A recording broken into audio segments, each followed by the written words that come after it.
नमस्कार, मनीषा टेस्टी रेसिपीमध्ये तुमचे सर्वांचे मनापासून खूप खूप खूप स्वागत। हिवाळा म्हटला की थंडी फार असते, तेव्हा सगळ्यांनाच काहीतरी गरमागरम खावेसे वाटते। तेव्हा आज आपण बघणार आहोत ब्रेड पकोड्याची रेसिपी।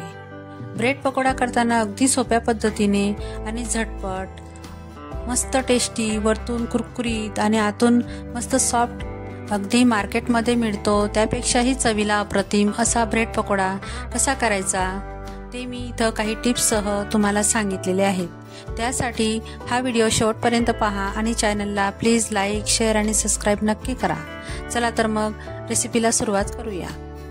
आता सुरुवातीला ब्रेड पकोडा करण्यासाठी जे ब्रेड पकोड्याचं वरचं आवरण असतं ते आपण तयार करून घेणार आहोत। त्यासाठी इथे एक बाउल घेतलेला आहे मी आणि त्यामध्ये 1.5 वाटी बेसन पीठ घेतलेलं आहे। बेसन पीठ आपलं जे नॉर्मल घरातलं असतं तेच घेतलेलं आहे। तुम्ही घरातील कोणतीही 1 वाटी सेट करून घ्या किंवा आवडीनुसार तुम्ही बेसन पीठ कमी जास्त करू शकता।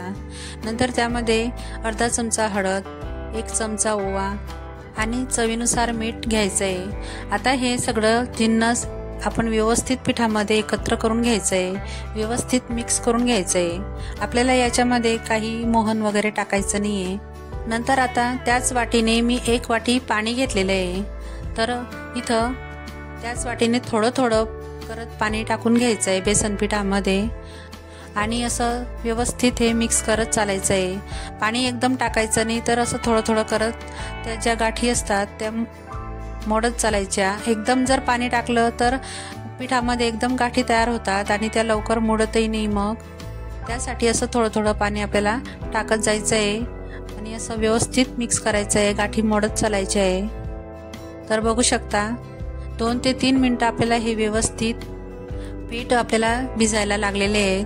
तर आता पीठ आपलं भिजून झालेलं आहे आणि आता याची कन्सिस्टन्सी बघू शकता। मला हे थोडंसं घट्टसर वाटत होतं म्हणून मी 1 ते 1.5 चमचा असं पाणी टाकून घेतलेलं आहे आणि परत हे व्यवस्थित मिक्स करून घ्यायचं आहे। पाणी व्यवस्थित मोजकंच टाकायचं, एकदम जर टाकलं तर ते सैलसर होईल आणि पकोडे आपले व्यवस्थित बनणार नाहीत। आता हे पकोड्यांसाठीचं बॅटर आपलं तयार झालेलं आहे आणि इथं बघू शकता पाणी 2 ते 3 चमचे शिल्लक राहिलेलं आहे वाटीमध्ये। आता बॅटर आपलं तयार आहे। आता आतील सारणासाठी भाजी आपण बनवून घेऊ। त्यासाठी इथं गॅसवर कढई गरम करायला घेतलेली आहे आणि त्यात 2 पळ्या तेल टाकून घेतलेलं आहे। तेल अगदी थोडंसंच घ्यायचं, जास्त घेतलं तर भाजी तेलकट होते आणि ब्रेडमध्ये ती व्यवस्थित सारण भरलं जात नाही। आणि आता तेल व्यवस्थित गरम झाल्यानंतर त्यामध्ये अगदी थोडीशी मोहरी टाकून घेतलेली आहे। नंतर अर्धा चमचा जिरं टाकून घेतलेलं आहे। नंतर अर्धा चमचा बडीशेप आणि धने थोडे खलबत्त्यात जाडसर कुटून घेतलेले होते ते घेतलेले आहेत। इथं 2 ते 3 हिरवी मिरची आणि अर्धा इंच आल्याचा तुकडा घेऊन त्यांचा ठेचा करून घेतला, तो मी इथं 2 चमचे घेतलेला आहे। मिरची तुम्ही आवडीनुसार कमी जास्त करू शकता। आता हे मिश्रण व्यवस्थित एकत्र करून घ्यायचं आहे। नंतर यामध्ये अर्धा चमचा हळद, अर्धा चमचा लाल तिखट हे सुद्धा टाकून घेतलेले आहे आणि व्यवस्थित हे मिक्स करून घ्यायचं आहे। आता इथं मी 4 मीडियम साईजचे बटाटे व्यवस्थित उकडून घेतले, त्यांना थंड करून त्यांची साल काढून घेतली आणि हातानेच कुस्करून यामध्ये टाकून घ्यायचे। बटाटे व्यवस्थितच शिजवून घ्यायचे, नाहीतर ते थोडे कच्चे राहिले म्हणजे मग आपल्या जे पकोडे असतात त्यांना व्यवस्थित टेस्ट लागत नाही। आता हे व्यवस्थित मिक्स करून घेतलेलं आहे। आता यामध्ये छोटा चमचा, अगदी पाव चमचा मी इथं हिंग घेतलेला आहे। हिंगामुळे ह्या भाजीला खूप छान टेस्ट येते। नंतर इथं चवीनुसार मीठ टाकून घेतलेलं आहे आणि अर्धा चमचा मी इथं गरम मसाला घेतलेला आहे। इथं मी कोणत्याच दुसऱ्या प्रकारचा मसाला न घेता फक्त गरम मसाला घेतलेला आहे। तुम्हाला जर आणखी काही मसाले यामध्ये ऍड करायचे असतील तर तुम्ही करू शकता, पण फक्त गरम मसाल्यामुळे सुद्धा ही भाजी खूप छान टेस्टी लागते। आता बघू शकता यामध्ये मी तेल थोडंसंच टाकलेलं होतं, त्यामुळे याला थोडंही ऑइलीपणा नाही आहे भाजीला। आता शेवटी मी बारीक चिरून घेतलेली कोथिंबीर यामध्ये टाकून घेतलेली आहे आणि आता भाजीला आणखीनच टेस्टी करण्यासाठी यामध्ये अर्धा लिंबू टाकून घेणार आहे मी। तर मी अर्धा लिंबू घेतलेला आहे आणि त्यामध्ये थोडासा रस मी यामध्ये ऍड करून घेतलेला आहे। लिंबाच्या रसामुळे ह्या भाजीला आणखीनच छान स्वाद येतो। बटाट्याची भाजी करत असताना जसं चमच्याच्या साहाय्याने व्यवस्थित मॅश करून घ्यायचं बघा या पद्धतीने मी आता गॅसची फ्लेम बंद करून घेतलेली आहे आणि हे व्यवस्थित मॅश करून घेणार आहे। आता इथं पकोड्यांचं बॅटर तयार आहे आणि इथं मी काही ब्रेड स्लाइस घेतलेले आहेत। नंतर सारणासाठीची बटाट्यांची भाजीही तयार आहे। आता इथं मी बॅटरमध्ये थोडासा खाण्याचा सोडा टाकून घेणार आहे। अगदी 2 चिमूट एवढा घ्यायचा आहे, जास्त नाही, नाहीतर पकोडे ऑइली होतील आणि मग ते खाण्यासही चांगले लागणार नाहीत। तर आता त्यावर थोडंसं मी पाण्याचे थेंब टाकून घेणार आहे, त्यामुळे सोडा हा व्यवस्थित फुलतो आणि बॅटरही आपलं व्यवस्थित फुगतं मग। आणि आता बघू शकता मी हे व्यवस्थित मिक्स करून घेतलेलं आहे आणि बॅटर अगदी परफेक्ट आपलं तयार आहे। आता आपण ब्रेडमध्ये हे जे बटाट्याचं सारण आहे ते भरून घेणार आहोत। तर मी इथं चमच्याच्या साहाय्याने अगोदर मी असं व्यवस्थित टाकून घेतलेलं आहे। तुम्ही आवश्यक वाटलं तर हाताच्या साहाय्यानेही हे सारण व्यवस्थित लावून घेऊ शकता। तर इथं व्यवस्थित चारही बाजूंना हे सारण व्यवस्थित लावून घ्यायचं आहे। तुमच्या आवडीप्रमाणे तुम्ही ही भाजी कमी जास्त टाकून घ्यायची ब्रेडमध्ये। नंतर वरतून दुसरा ब्रेड त्यावर ठेवून घ्यायचा आहे आणि व्यवस्थित प्रेस करून घ्यायचं आहे आणि चाकूच्या साहाय्याने असं त्रिकोणी आकारामध्ये तुम्ही हे कट करून घ्यायचं आहे।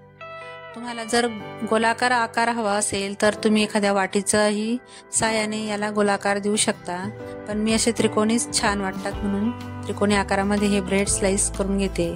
तर आता बघू शकता अजून एक मी तुम्हाला दाखवते। असं सारण भरून घेतलेलं आहे आणि त्यावरतून दुसरा ब्रेड त्यावर ठेवून असं प्रेस करून घेतलेलं आणि कट करून घेतलेलं आहे। तर बघू शकता इथं आपले भरपूर असे ब्रेड सारण भरून आपले तयार आहेत। तर आता आपण यांना आपले जे बॅटर आहे त्यामध्ये डीप करून घेणार आहोत। तर यांना डीप करण्याची पद्धत मी दाखवते। तर अगोदर एका साईडने डीप करायचं, नंतर दुसऱ्या साईडने, नंतर त्याला असं पलट करून घ्यायचं लगेच। तर मी तुम्हाला दाखवते व्हिडिओमध्ये त्या पद्धतीने करायचं आहे। नंतर लगेचच आपण इथं बाजूला मी कढाई गरम करायला घेतलेली आणि त्यामध्ये तेल टाकून घेतलेलं आहे गरम करायला। हे बघू शकता तेल व्यवस्थित गरम झालेलं आहे आणि मी थोडंसं त्यामध्ये बॅटर टाकून पाहिलेलं आहे। व्यवस्थित कडक गरम तेल झाल्यानंतरच हे पकोडा तेलामध्ये सोडायचा आहे। तर इथं बघू शकता गॅसची फ्लेम मी हाय ठेवलेली आहे। मोठ्या गॅसवरच आपल्याला हे व्यवस्थित तळून घ्यायचं आहे। जर मंद आचेवर आपण हे पकोडे तळले तर ते तेलकट होतात।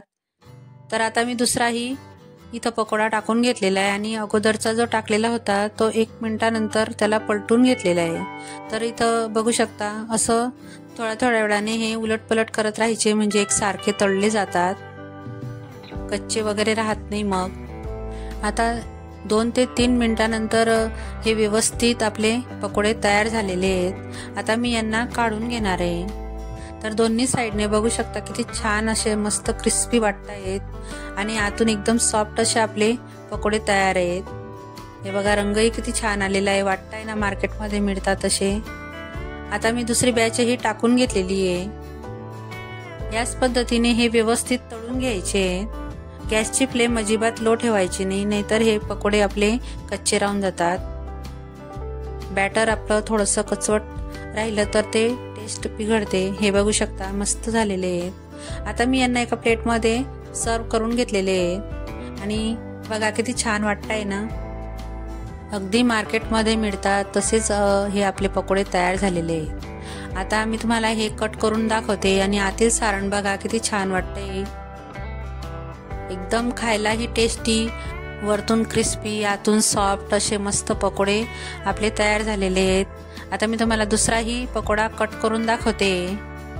मुलांना असे कट करून पकोडे दिले तर त्यांना खूप आवडतात। तुम्ही हे पकोडे त्यांना टिफिनमध्येही देऊ शकता, खूप छान राहतात आणि लागतातही खूप छान। तुम्ही हे पकोडे पुदिन्याची चटणी बरोबर किंवा केचप बरोबर किंवा आणखी दुसरं काही असेल त्याबरोबर खाऊ शकतात। तुम्ही चहा सोबतही हे पकोडे खाल्ले तर त्याची चव अजूनच भारी लागते। मी यासोबत अजून हिरव्या मिरच्या ही तळून घेतलेल्या होत्या। हिरव्या मिरच्यांशिवाय पकोडे तर अपूर्णच असतात। तर बघू शकता किती छान वाटतायत। तुम्ही हे मुलांना टिफिनमध्ये देऊ शकता आणि 2 पाहुणे घरी आल्यानंतर तुम्ही झटपट असे हे पकोडे बनवून देऊ शकता, सगळ्यांनाच आवडतील। तर तुम्हाला ही माझी रेसिपी कशी वाटली ते मला कमेंट करून नक्की सांगा आणि आवडली असेल तर प्लीज माझ्या चॅनलला लाईक, शेअर आणि सबस्क्राईब नक्की करा. चला तर मग पुन्हा भेटूया अशाच एक नवीन रेसिपी सोबत. तोपर्यंत मस्त खा आणि स्वस्त राहा.